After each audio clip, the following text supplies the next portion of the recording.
বর্তমানে যে চেষ্টা চলছে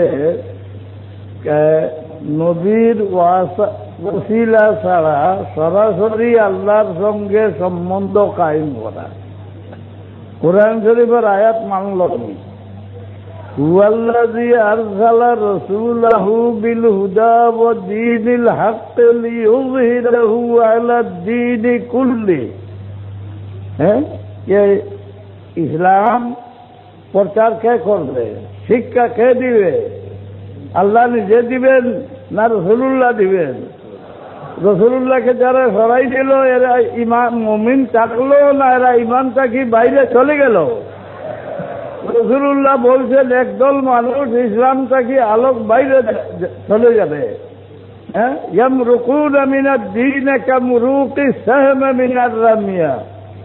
তীর যেভাবে ধনুক থেকে আলোক সরে যায় এইভাবে একদল লোক ইসলাম থেকে সরে যাবে।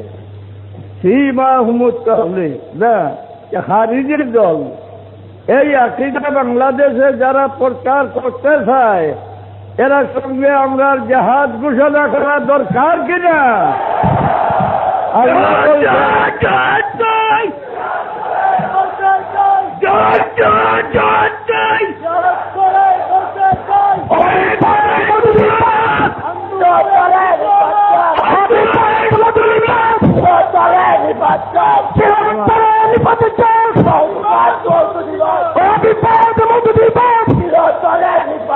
মৌলানা রুহুল আমিন খান সাহেবের কথায় জানতে পারলাম যে কিতাবুত তাওহীদের প্রচার বাংলাদেশে করার চরম চেষ্টা চলছে। যে কিতাবে মানুষকে বেঈমান বানাই ফেলে, আল্লাহ নবী থেকে সরাই নে, আল্লাহ নবীকে সাধারণ লোকের মর্যাদা দে। আল্লাহ নবীর চরিত্র কিতাব, আল্লাহ নবীর চরিত্র কি আছে জানো? কোরআন শরীফ।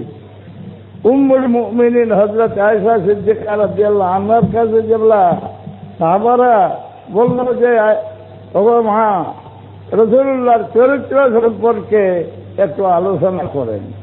উনি বললেন যে বাবারা আপনারা কি কোরআন শরীফ পড়ো না? বলে কোরআন শরীফ পড়ি।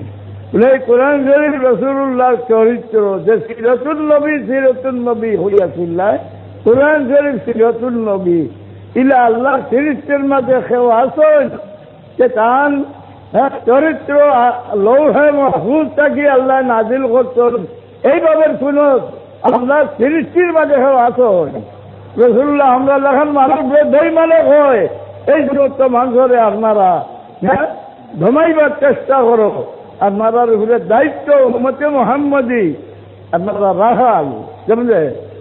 আর একটা প্রস্তাব পাস করো যে কিতাবুত তাওহীদ বাংলাদেশে প্রচার হইতে পারে না এবং আমরা যারা আহলে সুন্নাতুল জামাত একত্রিতভাবে চলার একটা ব্যবস্থা প্রস্তাব করছেন। এইগুলা ভরিয়ে